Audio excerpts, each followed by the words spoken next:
La Bible en 5 minutes. Salut les amis, comme promis, nous revoici pour la suite de notre enseignement sur le baptême et aujourd'hui nous parlerons de la différence entre le baptême de Jean-Baptiste et le baptême de Jésus, entre le baptême d'eau et le baptême dans l'esprit. Et nous comprendrons pourquoi c'est dans l'église catholique l'on peut baptiser les enfants et même les personnes vivant avec handicap et qui n'ont pas tout le sens de leur jugement. Toujours avec notre ami Tigana Birassa. Moi, je vous ai baptisé d'eau. Lui, il vous baptisera du Saint-Esprit. Voici les paroles de Jean le Baptiste en se comparant au Seigneur Jésus-Christ. Son baptême était un simple baptême d'eau qui, dans l'ancienne alliance, marquait la conversion d'une personne dans l'attente de la venue du Messie. Tandis que le baptême de Jésus est pour la purification des péchés et bien plus encore pour la réception du Saint-Esprit. Comme le dit l'apôtre Pierre dans Actes 2:38, « Répentez-vous, dit-il à ses auditeurs, et que chacun de vous soit baptisé au nom de Jésus-Christ pour le pardon de vos péchés, et vous recevrez le don du Saint-Esprit. » Et l'une des choses que le Christ opère dans le baptême en son nom, c'est de donner une nouvelle naissance dans l'Esprit Saint. Il disait à Nicodème, en vérité, je te le dis, si un homme ne naît pas d'eau et d'esprit, il ne peut entrer dans le royaume de Dieu. Saint Jean dira dans son prologue, à tous ceux qui l'ont reçu, c'est-à-dire la lumière qu'est le Christ, à ceux qui croient en son nom, elle a donné le pouvoir de devenir enfants de Dieu, lesquels sont nés non du sang, non de la volonté de la chair, ni de la volonté de l'homme, mais de Dieu. Cette nouvelle naissance dans l'esprit qu'opère le Christ dans le baptême et qui nous fait ainsi entrer dans la grande famille des enfants de Dieu devient aussi une nouvelle alliance dans le Christ. C'est ce que l'apôtre Paul appelle la circoncision qui n'est pas faite de la main d'homme, mais de la circoncision de Christ, qui consiste dans le dépouillement du corps de la chair.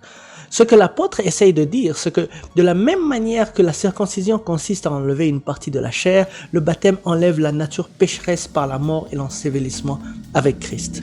La circoncision était le signe de l'alliance le plus populaire dans l'Ancien Testament, ou Ancienne Alliance, entre Dieu et Abraham.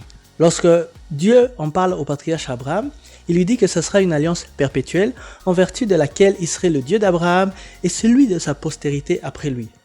Alors, lorsque Paul parle de baptême comme étant une circoncision, il insinue que ce rituel est le signe d'une alliance encore plus grande que celle faite avec Abraham.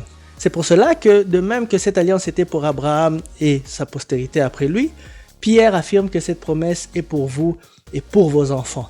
Nous voyons ça dans Actes 2:39. Cela est en concordance avec le concept de l'alliance dans la Bible. Une alliance, bien qu'initiée avec une personne, inclut toute la famille. Regardons les alliances que Dieu a faites avec ses serviteurs dans l'Ancien Testament. Avec son alliance avec Noé, dans Genèse 9 au 8e verset, Dieu dit « Voici j'établis mon alliance avec vous et avec votre postérité après vous ». Avec Abraham, dans Genèse 17, Dieu dit « J'établirai mon alliance entre toi et moi et tes descendants après toi, selon leur génération ».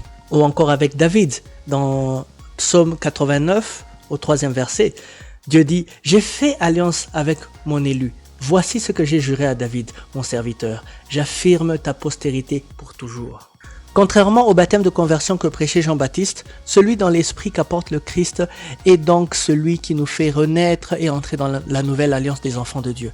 Si dans l'ancienne alliance, la circoncision au 8e jour du nouveau-né, pourtant inconscient, était le signe de son entrée dans le peuple de l'alliance, comme il est écrit dans Genèse 17:12 et Lévitique 12:3, dans l'Église, le baptême de Jésus que nous conférons comme il l'a demandé au nom du Père, du Fils et du Saint-Esprit est ce qui nous fait renaître dans l'Esprit, faisant de nous des enfants de Dieu dans le Christ.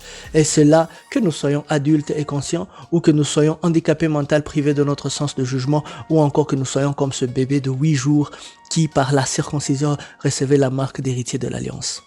Voilà ce qui explique entre autres le baptême des enfants et même des malades mentaux dans l'église, alors qu'ils sont inconscients et qu'ils n'ont pas encore besoin de conversion parce qu'ils n'ont pas péché consciemment. Donc, plus qu'un choix délibéré de me convertir et d'adhérer au Christ ou d'intégrer l'église, le baptême dans l'église catholique est davantage une grâce reçue pour renaître dans l'esprit sans distinction d'âge, de sexe ou autre.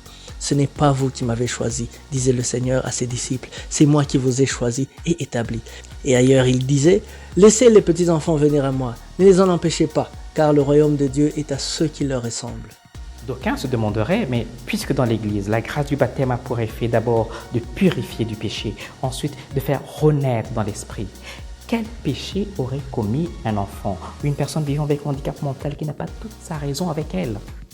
Nous en reparlerons dans notre prochain épisode de la Bible en 5 minutes sur le baptême comme libération de la concupiscence du péché. Je vous dis à jeudi prochain. Ciao.